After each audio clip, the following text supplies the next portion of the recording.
Lanjut ya Bu ya. Jadi kita Baik-baik, Kak. sudah tahu background dari kebutuhan Ibu sehingga kita bisa ya memberikan inilah apa namanya pemahaman kepada kami sebagai pemberi materi untuk bisa memberikan materi yang sesuai dengan harapan Ibu. Baik, saya langsung menyampaikan materi. Yang pertama adalah materi tentang sebentar saya buka ininya dulu. Share screen. Baik, sudah terlihat ya? Ya.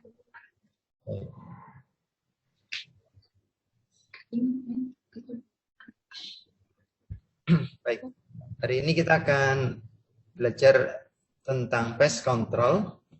Nah, hal pertama yang akan kita pelajari tentang pest control adalah pemahaman tentang posisi antara kita, manusia, dengan hama, serta pengendaliannya gitu ya. Nah, jadi ini ada dua hal yang akan kita bicarakan, manusia dan hama.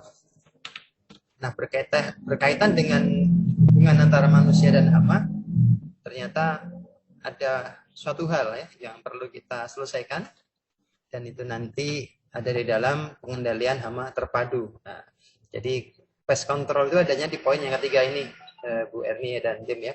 Jadi pengendalian hama terpadu. Kenapa kita harus melakukan pengendalian? Nah, jawabannya ada di sini.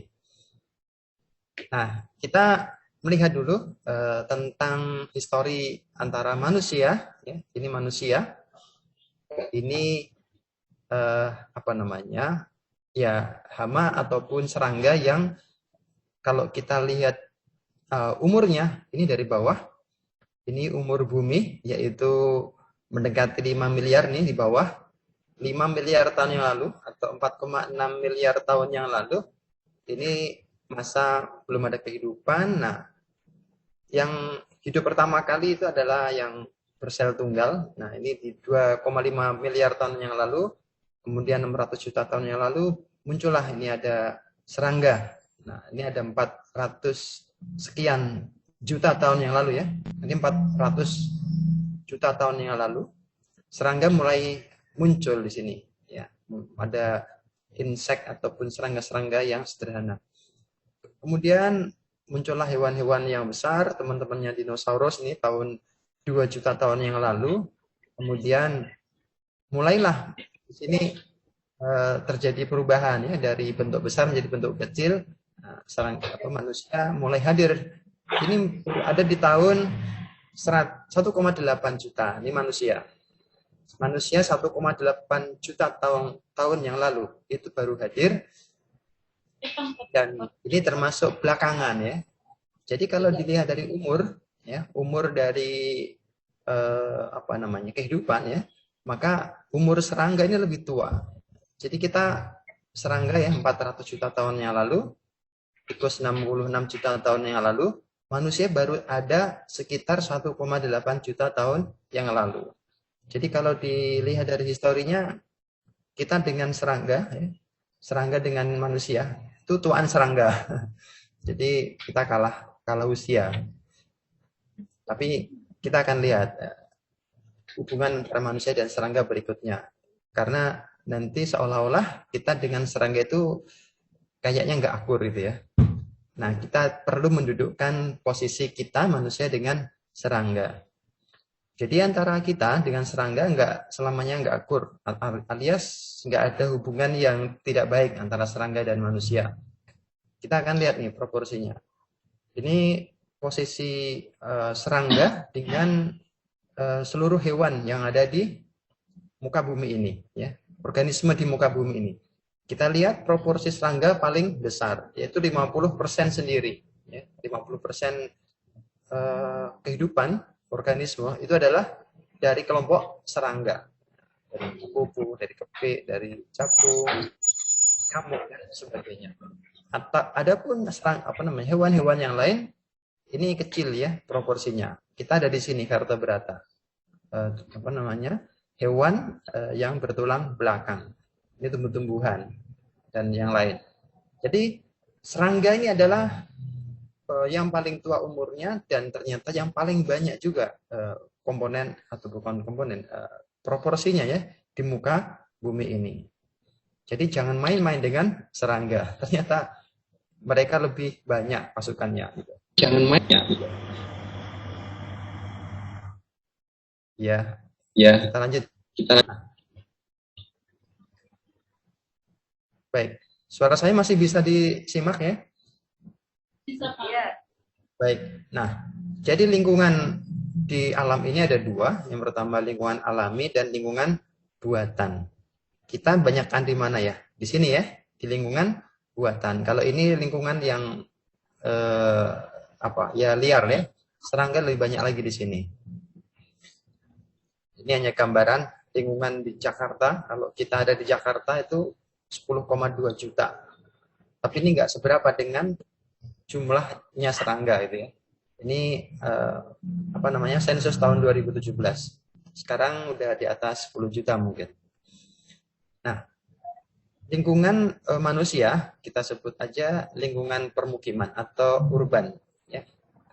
Lingkungan urbanisasi atau lingkungan urban atau lingkungan permukiman ini dikembangkan oleh manusia dari keadaan yang awalnya alami gitu ya, menjadi tanah pertanian ataupun menjadi tanah yang penuh dengan bangunan.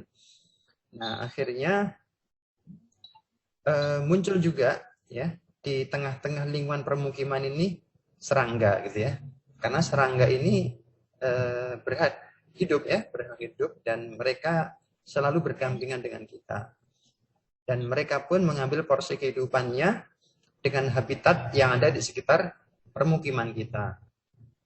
Nah, masalahnya ya, sekarang mulai muncul masalah gitu ya, berkaitan dengan serangga yang kemudian menjadi hama. Ya. Hama ini berarti serangga yang mengganggu, alias merugikan gitu ya, secara ekonomi sosial, terutama juga bagi kesehatan yang menyebabkan beberapa ini menyebabkan penyakit, demam berdarah, malaria dan sebagainya.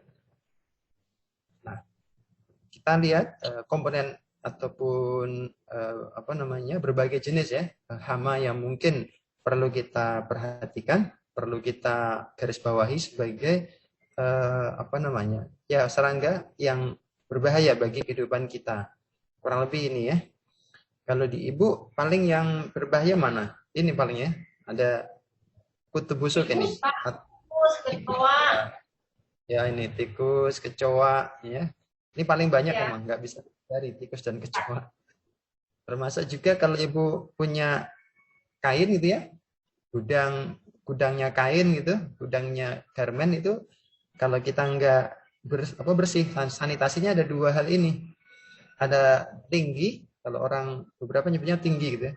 Ini tinggi, tungau gitu ya. Ada juga ini kutu busuk ya, yang suka hidup di sela-sela kain kita, di kain tempat tidur kita, biasanya tempat-tempatnya tersembunyi. Nah, dua ini. Orang lagi banyak kaki seribu, Pak. Gimana Ibu? Lagi banyak kaki seribu. Oh, kaki seribu. Iya. Yang di kantor atau di mana itu Bu ini? Itu di lantai itu banyak. Jadi itu kita nggak tahu cara membasminya. Baik, oke. Ya, ya. Kaki seribu berarti yang itu ya, suka melingkar gitu kalau takut sama manusia, melingkar gitu ya. Ya. Oh iya ya. Bukan kaki seribu yang ada apa itu? Ada sengatnya itu, yang kelabang, bukan ya? Bukan, kaki seribu yang melingkar. Kalau ini yang melingkar gitu. Anaknya sih merah-merah. Baik. Baik. Berarti di tempat Ibu lembab juga ya? Banyak kaki seribu? Kalau ya sebenarnya sih kita kan permintaan customer buyer 58% sampai 65%. Ya kita kadang kalau hujan itu bisa melebihi 65% untuk humidity-nya ya. Tapi ada ruangan khusus dry room kita kalau untuk pakaian jadi harus masuk ke area dry room supaya tidak lembab. Karena ini mahal sekali Pak, kita habis ada budget klaim klaimnya tinggi sekali, hampir 400.000 US dollar, sekitar 5 miliar ya. Karena ditemukan ada kelembaban udara dan juga karena ada serangga masuk, insek. Itu 400 apa? US dollar itu apa, Ibu? Klaim, Omset. Pak. Klaim. Kalau kita misalnya ketemu nih di dalam karton atau di dalam baju ketemu kecoa yang sudah kering atau insek, baik apa sih, nyamuk atau apalagi binatang-binatang yang besar ya. Sekalipun cuma kecoa sudah mengering, itu ketemu di sana, klaimnya cukup tinggi, Pak. Terutama untuk odor ya, bau karena jamur.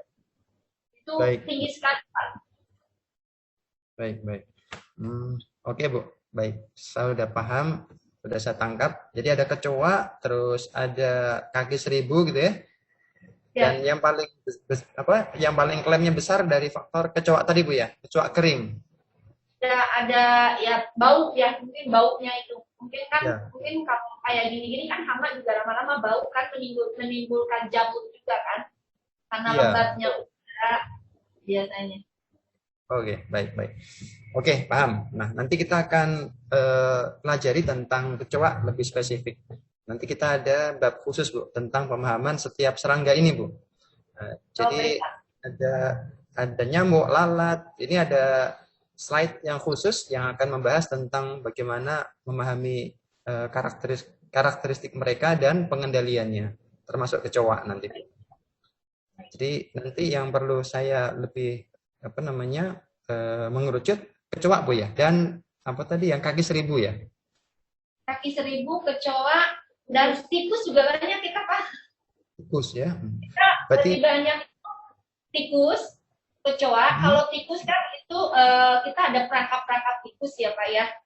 Jadi lebih banyak sering ditemukan. Kalau pagi-pagi atau kena, kita ada perangkap tikus di setiap departemen, setiap bagian, dari mulai gudang kain sampai dengan barang jadi, itu ada kita perangkap tikus. Nah kalau kecoa gitu kan, nyamuk, lalat kan, ada insek juga untuk perangkapnya. Ada di setiap ini dikasih lampu, jadi untuk ini. Ya itu, cuma kalau kecoa susah, Pak. Iya, baik. Oke. Sebelumnya saya boleh bertanya tentang pest control, pengendalian pest control. Ini Ibu sudah pakai pihak ketiga atau Ibu kendalikan sendiri? Baru kali ini saya kendalikan sendiri sama karyawan kita sendiri, Pak. Nah makanya diminta sekarang itu, kenapa kita melakukan training, kita boleh dilaksanakan oleh pihak sendiri, tapi kita harus pernah ada training atau punya sertifikat itu, Pak. Baik, oke, siap, Bu. Hebat, Ibu. Berarti timnya sudah mandiri ya, melakukan pengendalian hama ini. Ya, tiap hari kita ada. Jadi saya boleh banyak sharing tentang bagaimana pengendalian di lapangannya. Tim yang di lapangan boleh ikut memberikan gambaran nanti, Bu ya. Ini Pak Didin yang sebagai pelaksana selama ini ya di perusahaan kami, gimana untuk tikus, jelasin tikus. Oke, Bu. Iya, Pak. Baik, Pak Didin, mangga, gimana, Pak? Ya, Pak. Ini ya, Pak. Dikasih itu, Pak, perangkapnya dikasih makan, Pak, tiap hari. Makanan buat tikusnya itu supaya kepancing masuk itu, Pak. Ya, oh iya, baik. Terus melakukan penyemprotan itu, Pak. Baik. Area itu ya, Pak. Semprot dan pemberian umpan, Pak ya, yang sudah dilakukan? Ya, dilakukan tiap hari, Pak. Oh ya, baik. Dampaknya setelah dikasih umpan gimana, Pak? Banyak yang tertangkap atau jarang? Ada, Pak. Banyak ya?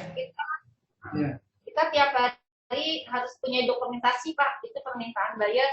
Jadi ada dokumentasi di mana nanti perangkap itu setiap hari ada yang ketemu tidak, kalau ada ketemu kita ambil picture, kita bikin reporting Pak. Baik, iya Bu, betul. Harus seperti itu memang.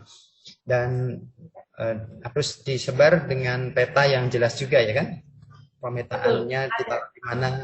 Ya, layoutnya. Ya, betul, layoutnya. Nah, nanti kita akan pelajari tentang karakteristik tikus juga, lebih spesifik. Bagaimana cara yang efektif supaya menangkap lebih banyak gitu ya. Karena mereka ini pinter juga kan ya. Jahat sekali Pak. Tikus ini, aduh, nakal sekali. Iya. Tahu kalau di Iya, makanya nanti perlu memahami karakteristik mereka sehingga kita nanti nggak kalah sama mereka gitu. Jadi perlu ada rotasi pemberian apa itu namanya umpan ya. Dan nggak perlu ya nggak umpan terus nanti perlu dirotasi. Habis umpan kasih apa itu lem kalau perlu. Ntar habis lem perlu ada cara-cara yang lebih apa massal, mungkin semprot dengan kayak bahan pestisida, bahan pestisida khusus untuk tikus. Nah itu harus rotasi, nggak boleh monoton itu aja, harus berganti-ganti. Nah nanti kita pelajari spesifik itu tentang tikus, Pak Didin ya. Ya. Baik. Sekarang saya minta izin untuk meneruskan paparan saya tentang hama dengan manusia. Hubungannya bagaimana ya supaya kita tahu backgroundnya. Nah, hama atau pest, ya, bahasa Inggrisnya pest itu adalah hama. Ini seiring berjalannya waktu, setelah kita banyak bergaul dengan mereka, status serangga yang tadinya kita nggak ada masalah, lama-lama jadilah masalah. Maka status hama ini berganti status ya.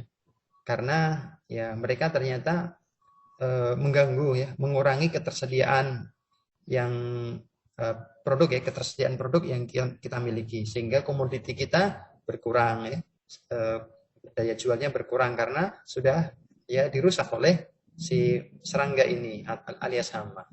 Dari sisi kesehatan juga punya dampak, estetika juga ada dampak, terus juga kenyamanan. Nah, pada akhirnya hewan atau serangga yang kita sudah bergaul lama ini kehadirannya menjadi seolah-olah tidak kita inginkan sehingga harus dikendalikan gitu ya. Nah, kita mau lihat nih sekarang hubungannya mereka dengan kita.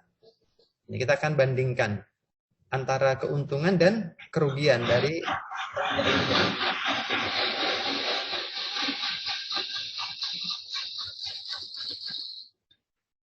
Oke, ini ada sesuatu yang berisik ya. Lanjut ya.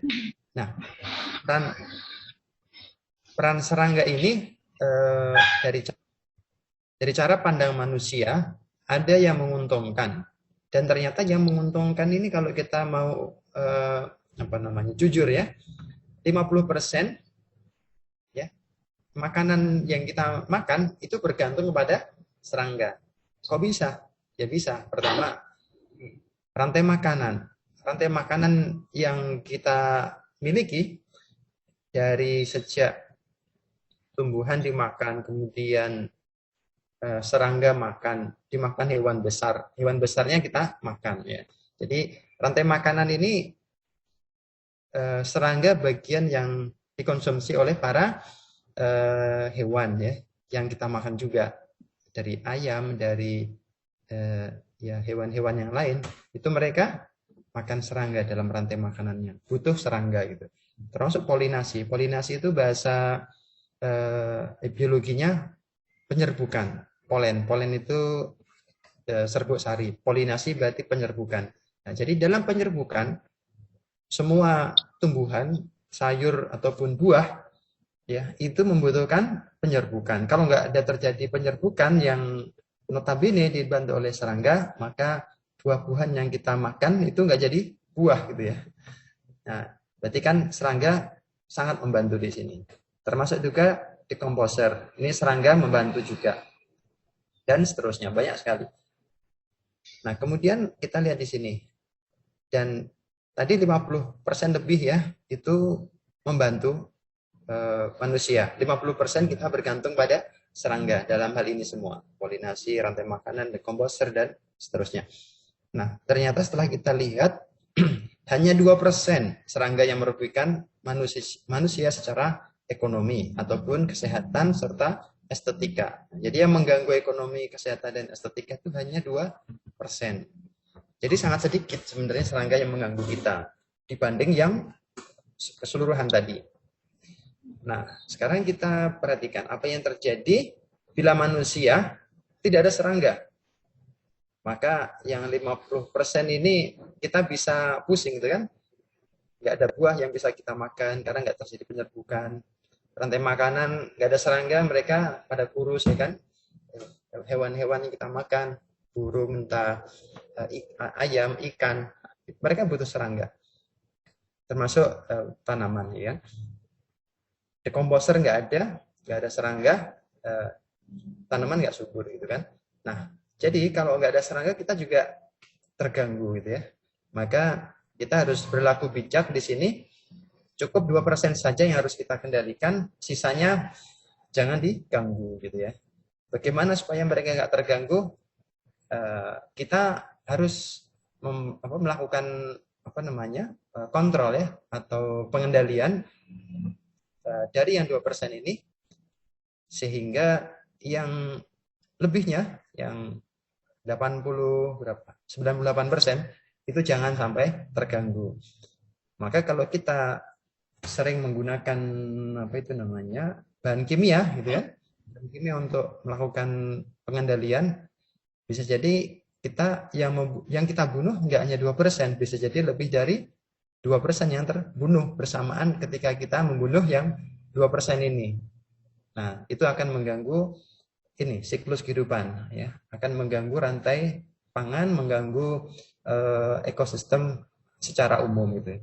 Maka nanti kita akan masuk bab pengendalian itu dengan namanya pengendalian hama terpadu. Jadi pengendalian hama terpadu ini enggak selalu harus dengan bahan kimia, enggak selalu dengan chemical control gitu ya.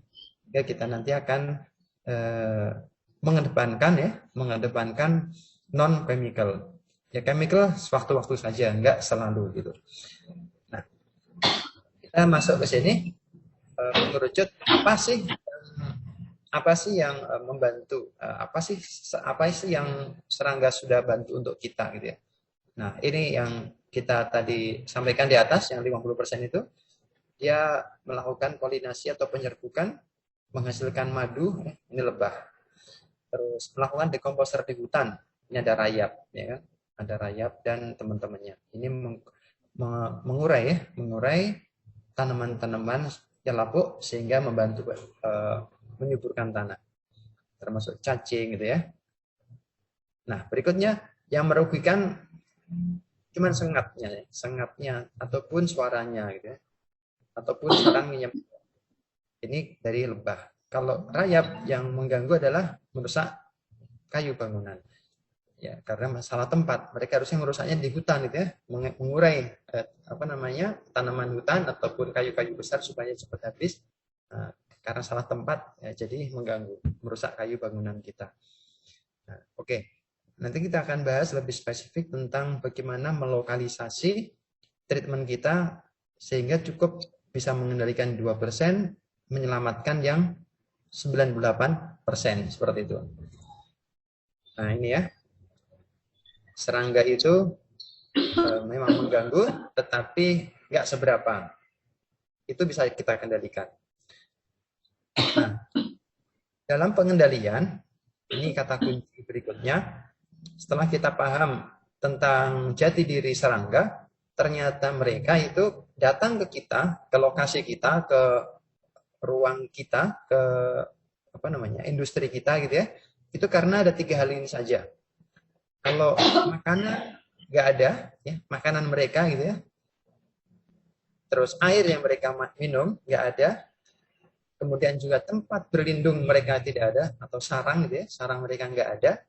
Maka mereka nggak akan hadir ya di tengah-tengah kita. Dan ini berurutan ini Bu. Bu Erni dan tim ya. Jadi kalau kita sering meninggalkan makanan sisa, alias misalnya kita buang makanan sembarangan, sisa makanan dibuang sembarangan gitu ya. Nah, ini akan mengundang serangga datang. Makanya solusinya untuk makanan ini siapkan tempat sampah tertutup. Dan kalau sudah penuh, dibuang di tempat pembuangan akhir gitu. Jauhkan dari lokasi ruangan kita. Jangan menyimpan sampah di dalam ruangan kita atau malah sisa makanan di dalam tempat kerja kita, laci kita atau di tong sampah kita di dalam ruangan. Nah, kalau kita masih menyimpan sampah kotoran ya, sisa makanan sampah di dalam ruangan kita, mereka akan datang dan ya mereka diundang seolah-olah diundang gitu ya. Jadi buanglah sampah ketika kita pulang dan keluarkan dari area kita, area tempat kantor kita atau area tempat kerja kita gitu ya. Kalau sudah di luar maka mereka nggak akan mengganggu kita. Nah, oke, satu kata kunci lagi, hama ya, yang kita kendalikan ini sebenarnya ada skupnya, ada ruang lingkupnya. Ruang lingkupnya itu adalah apa yang kita pagarin itu aja. Misalnya kita punya industri, ibu punya industri pabrik garmen. Nah, pabrik garmen itu di tengah-tengah, kemudian lingkungannya dipagari dengan pagar ini ya, beton gitu ya, sehingga nggak kontak langsung dengan permukiman. Nah, yang kita kendalikan itu cukup area di dalam pagar kita. Itulah area yang harus kita treatment. Yang di luar pagar bagaimana? Itu biarkan. Itu bukan ruang kendali kita gitu ya. Jadi selain yang 3 ini kita batasi skop skop kontrol ya, skop pengendalian hama ini di area yang kita pagari saja. Nah, di luar pagar bukan kewenangan kita. Maka 3 hal ini, makanan, kemudian air ya, terus tempat sarang mereka, ini harus kita hilangkan ya dari wilayah yang ada di dalam pagar kita ini. Jadi di dalam pagar kita ini kita harus memastikan jangan sampai ada sisa makanan di dalam pagar kita ataupun genangan air ya yang bisa diakses oleh mereka. Menggenang begitu saja itu akan menghadirkan serangga. Kemudian ada sarang yang terlindung ya. Kalau tikus biasanya di gudang-gudang kita ya, gudang teknik atau gudang nggak pernah kita buka ya, itu rawan ya dipakai untuk bersarang mereka. Maka pastikan tempat-tempat yang tersembunyi itu jangan ada sarang mereka. Termasuk juga akses ya, pintu aksesnya, lubang kecil ataupun pohon yang merambat dari luar masuk ke tempat pagar kita, itu akan jadi rambatan tikus ataupun hewan-hewan lain, termasuk ular gitu ya. Nah, jadi pastikan ini semua 3 poin ini jangan ada di sekitar ruangan atau di sekitar bangunan yang di dalam pagar kita. Sisa makanan, air genangan atau air lah ya, termasuk juga sarang. Baik, itu 3 hal yang harus kita pastikan jangan ada di dalam area yang kita sudah kendalikan. Nah, ini contoh serangan ya di dalam bangunan kita. Kalau sudah nggak terkendali, parah memang. Ini juga kutu busuk yang menyerang kasur, kemudian tempat itu lemari kita ataupun tempat-tempat penyimpanan kain kita yang kalau lama nggak pernah dibuka atau lama nggak pernah dibersihkan, mereka biasanya hadir gitu ya. Bagaimana mereka hadir nanti kita pelajari. Dan ini sempat menjadi momok ya, si kutu busuk ini. Kutu busuk ini sempat jadi momok di tahun abad 19 lah. Ini kan sudah abad 20 ya. Nah, abad 19 ini pernah jadi momok. Ketika masuk abad 20 ini sudah jarang terdengar. Ya. Ini termasuk momoknya di negara-negara besar juga sempat booming ini ya. Termasuk di Indonesia pernah. Dan sekarang ada tapi enggak jadi momok, paling di area tempat-tempat tinggal yang mungkin statusnya kurang terawat gitu ya, kurang terawat, ini pasti akan hadir. Nah, berikutnya ini laporan dari berbagai daerah, ada DBD, ada nyamuk, ada lalat. Ini juga bagian dari hama yang ya untuk sektor ibu nggak terlalu mungkin ya, karena bukan apa namanya, bukan makanan atau bukan juga tempat yang banyak air ya. Kalau tempat banyak air ini resiko. Misalnya perumahan ya, perumahan ini sering muncul kasus ini. Kenapa? Karena di perumahan itu drainasenya kurang lancar, sehingga drainase nggak lancar, drainase itulah yang menjadi tempat tinggalnya nyamuk ya, nyamuk, entah nyamuk yang biasa ya, ataupun nyamuk yang Aedes aegypti ya. Ini adalah biasanya perumahan. Nah, baik, berikutnya nilai ambang. Jadi hama ini atau serangga ini ada nilai ambang untuk pengendaliannya. Nilai ambang itu adalah nilai batas ya. Kalau pengen kita kontrol itu berapa banyak maksimal. Gitu. Jadi nilai maksimal yang harus ada di area kita. Misalnya ibu punya tikus. Tikus itu nilai ambangnya berapa? 5 atau 3 atau 10 gitu ya. Kalau masih 5 masih aman gitu. Kalau udah 10 oh nggak aman. Bisa juga seperti itu. Bahkan ada yang 0 ya. Bahkan ada yang 0. Ibu dan Bapak sekalian ya, ini sudah apa namanya, pengen aman sekali ini berarti kan. Jadi misalnya tikus, Ibu pengen saya nggak mau ada seekor pun ada di area pabrik kita gitu ya. Maka bisa juga pakai ini 0. Kalau ada, kita harus tetap memastikan bagaimana supaya si tikus itu nggak bisa masuk. Ini bisa sampai seketat itu ya, 0 pest. Kenapa? Ya karena ini berdampak. Tadi ada komplain, misalnya termasuk kecoa. Berapa ambangnya untuk pest kecoa ya, atau ya kecoa tadi ya. Nah, saya juga maunya 0 karena ini akan memberi nilai